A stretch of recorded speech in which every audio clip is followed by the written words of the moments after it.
Like ના કરો તો કાંઈ નહીં, શેર ના કરો તો કાંઈ નહીં, સબસ્ક્રાઈબ ના કરો તો કાંઈ. તમારા ફેમિલીમાં ખાસ ને ખાસ સાંભળજો.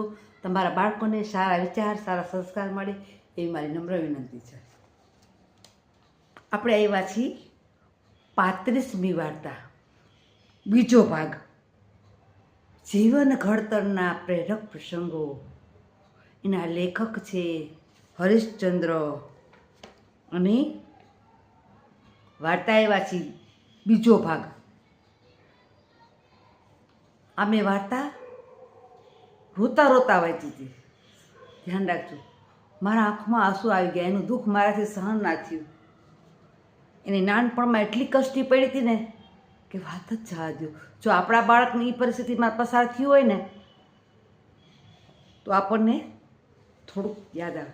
અને આપણે ગણપતિ દાદાને યાદ, હે ગણપતિ દાદા સહિત અમારા વાર્તા, શિવપુરાણ, જે કાંઈ ભગવાનના નામ લઈ એમાં તમે હાજર રહેજો. અમારા દુખિયાઓને દુઃખ દૂર કરજો. બીમાર હોય એ લોકોને ને બાળકોને સારા વિચાર, સારા સંસ્કાર આપજો. અને સ્વાધ્યાયમાં, કેન્દ્રમાં તમે ખાસ ને ખાસ સાચો દાદાની કેસેટ સાંભળવા જાજો. તમારા બાળકોને બાળ સંસ્કાર કેન્દ્રમાં મોકલજો એવી મારી અપીલ છે. તો આપણે દાદાનું સવારે ઉઠતા, બપોરે જમતા અને રાતે સૂતા 3 ટાઈમ બાળકો સાથે સંયુક્ત ફેમિલીમાં તમે ખાસ ને ખાસ સાંભળો એ મારી નમ્ર વિનંતી છે. એથી કરી તમારા બાળકોને સારા વિચાર ને સારા સંસ્કાર મળે એવી મારી અપીલ છે તમને. મારાથી ભૂલ ચૂક થઈ જાય, કાંઈ બોલાય જાય તો માફી માગું છું. આપણે સવારનો એક શ્લોક બોલશું. કરાગ્રે વસતે લક્ષ્મી, કર મૂલ્યે સરસ્વતી, કર મધ્યે તુ ગોવિંદમ, પ્રભાતે કર દર્શનમ, સમુદ્ર વસને દેવી, પર્વ તસ્તન મંડલે, વિષ્ણુ પત્ની નમસ્તુભ્યમ, પાઠ સ્પર્શ સ્વમે, વસુદેવ વસુતમ દેવમ, કંસ ચારુણમદનમ, દેવકી પરમાનંદમ, કૃષ્ણમ વંદે જગદ્ગુરુ, કૃષ્ણમ વંદે જગદ્ગુરુ. તો આપણે વાંચશું વાર્તા 35મી, અદમ્ય જ્ઞાન બિપાસા. અદમ્ય જ્ઞાન બિપાસાનો બીજો ભાગ. રાત્રિ શાળામાં જઈને ભણ્યો, વહેલી સવારથી 9 વાગ્યા સુધી, અને પછી બપોરે બાદ મજૂરીનું કામ કરવા જઈ થોડો વખત દિવસની શાળામાં એ ગયો. જો પોતે રાત્રિ શાળામાં જઈ ભણ્યો, વહેલી સવારના 9 વાગ્યા સુધી, અને પછી બપોર બાદ મજૂરીનું કામ કર્યું. સવારમાં ભણી આવ્યો, બપોર પછી મજૂરીનું કામ કર્યું. કરવા જઈ થોડો વખત દિવસની શાળામાં ગયો. તેણે નિશ્ચય કરેલો કે ગમે તે પણ થાય પણ શિક્ષણ તો મેળવવું જ છે. મારે ભલે ગમે એટલી કસોટી થાય, ગમે એટલી મને ભગવાન કસોટી આપે, પણ મારે ભણવું તો છે જ. ગમે એમ થાય, હું કસોટીમાંથી પસાર થઈશ. મને ગમે તે કસોટી પડશે પણ મારે આગળ વધવું છે. એનામાં દૃઢ નિશ્ચય હતો. આપણે જે કાંઈ જો કરવું હોય ને તો આપણે એકદમ પાવરથી, આપણામાં પાવર હોય ને, ના આપણે આ કરવું જ છે તો કરી જ શકીએ. આપણને એટલી ભગવાને શક્તિ આપી છે. જો મૂંગા પ્રાણીને આપ્યું છે, આપણે તો બને તો જે ખાવું હોય તો બનાવી શકશું, ખાઈ શકશું, પી શકશું. એ મૂંગા પ્રાણીને શક્તિ આપી છે? નથી આપી. એટલે આપણે મૂંગા પ્રાણી માટે કાંઈક થોડુંક ને થોડુંક એના માટે ભાગ કાઢશું. જે પણ આપણને કમાણી આપે ભગવાન, આપણને જે કાંઈ આપે, આપણે મહિનામાં 5,000 કે 10,000 પાડીએ, 15,000, એમાં તમે બની શકે તો 100 રૂપિયાનો ભાગ કાઢો. પણ તમે મૂંગા પ્રાણીને કાઢજો એટલે તમને ભગવાન એથી તમને 10 ગણું આપશે. તમે યાદ કરજો, એકવાર મને કહેજો કે ના શું કહેતા હતા ભાનુબેન, પછી મને કહેજો. આવી જ રીતના એને કેટલો છે કે મારે ગમે તેટલી મહેનત કરવી પડે, ગમે એટલું મારે કસોટી આવે, પણ મારે જો કેવું સરસ સમજાવે છે એકવાર તેણે એવી વાત સાંભળી કે હબસીઓ માટે એક નવી શાળા ખુલી રહી છે. હબસીઓ એટલે ગરીબ માણસો માટે નવી શાળા ખુલી છે એવી એના વાત ક્યાંકથી મળી. એટલે એમ થયું તો હું ત્યાં જઈ ગરીબ અને યોગ્ય વિદ્યાર્થીઓને રહેવા માટે ને પોતાનું ખર્ચ કાઢી શકે તે માટે પૂરતી તક આપવામાં આવે છે. પૂરતી તક આપવામાં આવે છે ગરીબ માણસો માટે, જે ખર્ચો કાઢી શકે અને તેને પૂરી રીતે બધું કરી શકે તેવી રીતના એને તક આપવામાં આવે છે. પણ બુકરે તે શાળામાં જવાનું નક્કી કર્યું. બુકરે તે શાળામાં જવાનું નક્કી કર્યું. બચત કરીને અને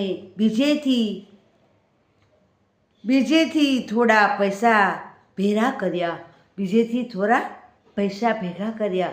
આમ કરી તેને બહુ જ મહેનત કરી અને તે આગળ વધવા માટે તેને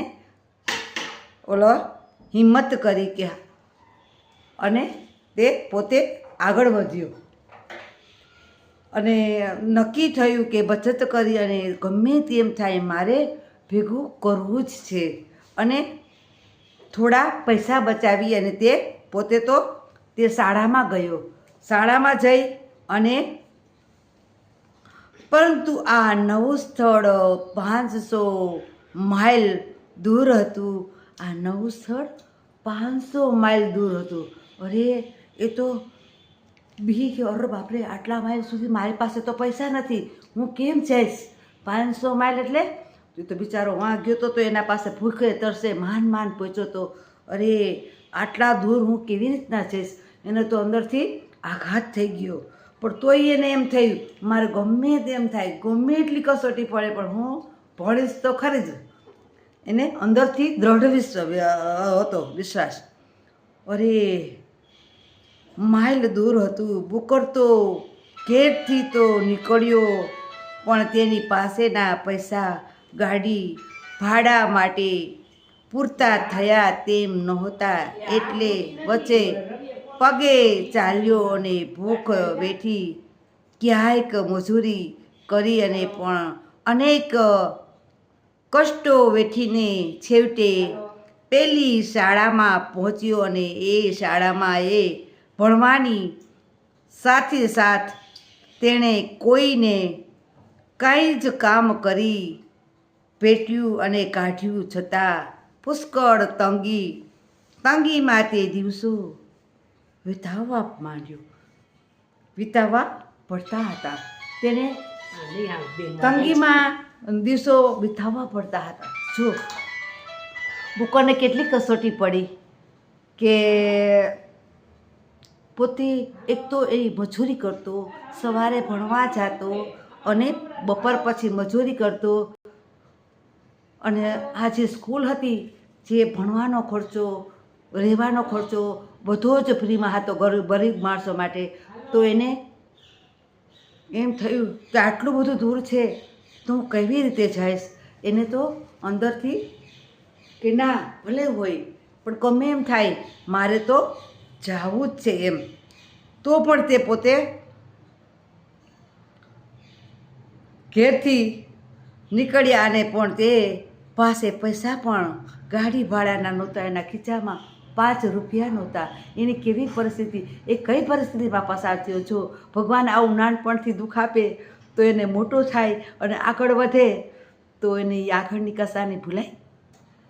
આગળ ખીચામાં 5 રૂપિયા ના હોય, ખાવામાં પોતે એવી ભીખો રહી, તરસો રહી અને ભણતો હોય તો એ આગળની કસોટી ભૂલાય?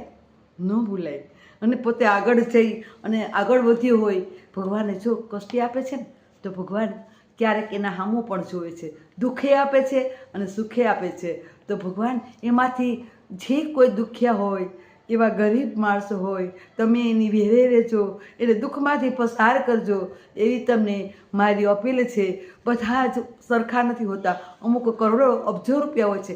તો ગરીબ માણસો હોય, કોઈ આપણી પાસે આવે તો આપણે 2 ખીચામાં 5 રૂપિયા હોય, 2 રૂપિયા હોય, તો એવા લોકોને ગરીબ માણસો આપણે દયા રાખવાની અને એને આપણે આપણી પરિસ્થિતિ ખરાબ હોય તો આપણને કેવું થાય, જો આ બુકર હતો તે ભણતો હતો, એની પાસે ખીચામાં 5 રૂપિયા પણ નહોતા, તો એની નાનપણની કહાની કેવી યાદ આવે. કોઈક મોટો થાય ને આગળ વધે તો એમ લાગે મારી એકવાર આ પરિસ્થિતિ હતી હો, મેં પણ આવા કષ્ટો વીઠી.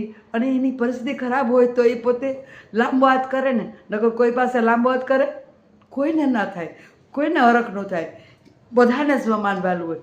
તો આવી જ રીતના કોઈ પણ ગરીબ હોય, કોઈ લૂલું લંગડું હોય, પાંગળું હોય તો આપણે દયા રાખવાની અને એની પાસે એની માથે પ્રેમ ભાવ રાખવાનો. બની શકે તો 20 રૂપિયાનું એને લઈ અને ખવડાવો. એનો જે આશીર્વાદ મળે ને તમને 7 ભાવ તારી નાખે. કારણ કે એના હૃદયમાં ભગવાન છે, આપણા હૃદયમાં પણ ભગવાન છે, એના હૃદયમાં પણ ભગવાન છે. જો ભગવાન ના હોય તો આપણે એક ડગલું પણ ભરી ના શકીએ. તો મારા બાળકોને એવી નમ્ર વિનંતી કે તમે દયાભાવ રાખજો. ફેમિલીમાં બાળકો સાથે ખાસ ને ખાસ સાંભળજો. આ વાર્તા એટલી કરુણ છે તો તમને પણ રોવું આવી જશે ને તમારા બાળકોને એમ થશે કે ના, આવા કષ્ટીમાં પોતે બુકર કેટલું પોતે.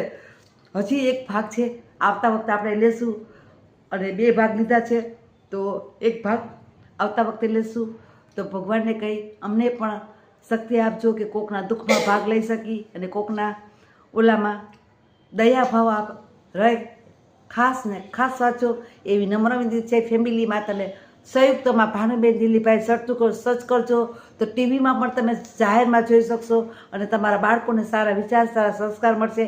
તમે લાઈક ના કરો તો કાંઈ, શેર ના કરો તો કાંઈ, સબસ્ક્રાઈબ ના કરો તો કાંઈ. તમે ફેમિલીમાં તમારા બાળકોને સારા વિચાર મળશે તો હું ખુશી છું. તમે રાજી તો હું રાજી.